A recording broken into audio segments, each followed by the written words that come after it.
Hello everyone and welcome. So today we are going to be making a travel video.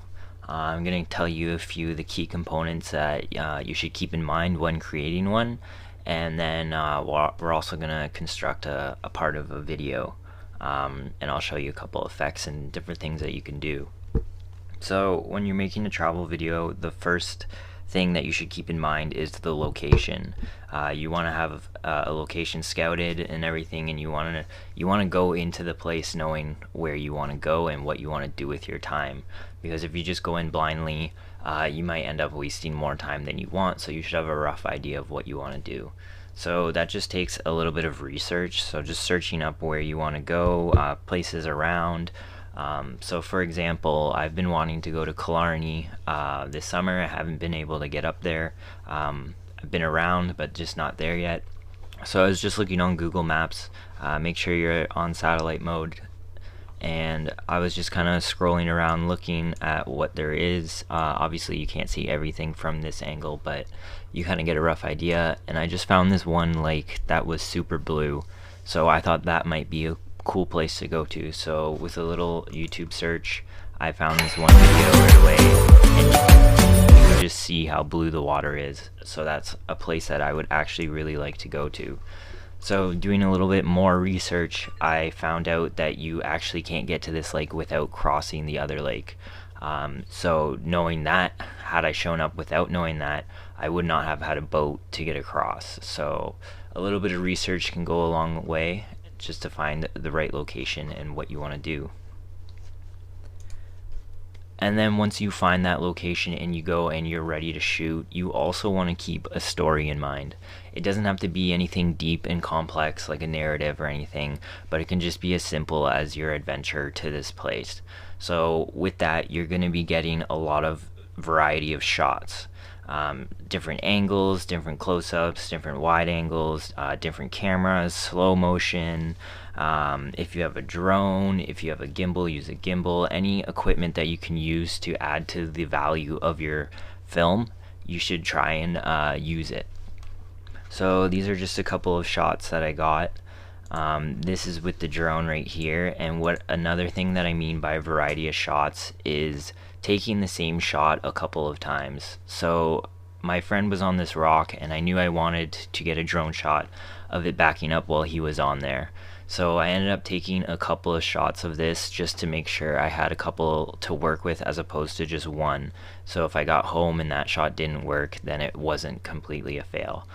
And then it wasn't until my friend, he suggested that he jumps into the water, so obviously I was like, yes, you should do that. So then after these couple of shots, we got the one of him jumping in the water, and I was fairly satisfied with that.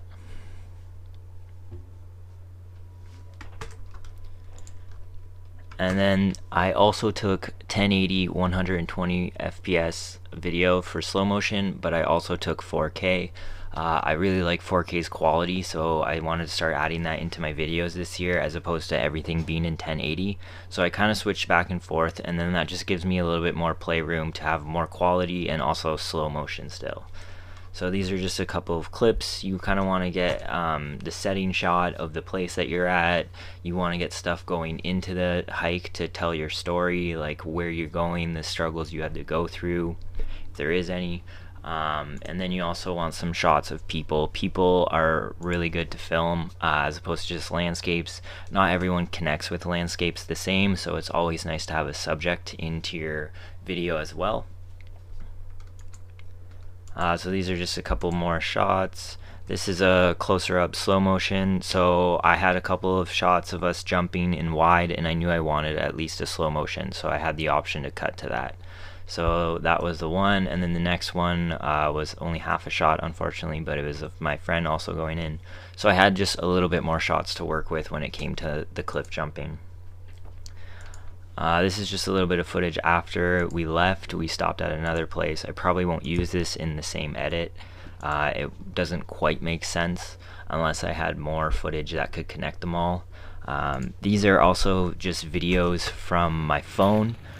Sometimes you just can't get out your camera as fast, and the phone is super simple and easy to take out, and it just makes it more versatile. So sometimes if you can only get your phone out, you might as well get that out and use it. So that was like for the hiking shots. I was carrying a lot of equipment, so I couldn't take out my camera, so I ended up using my phone on the way up to the waterfall.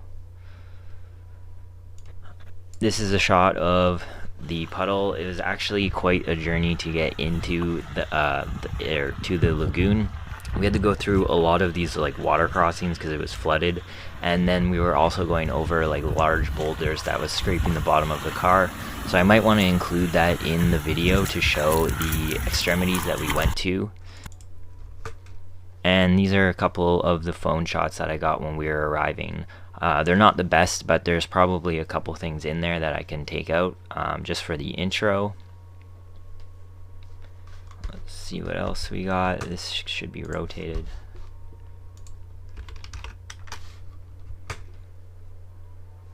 So although this one's not the steadiest shot, it's our very first time walking up to this waterfall, so that might be something I want to include.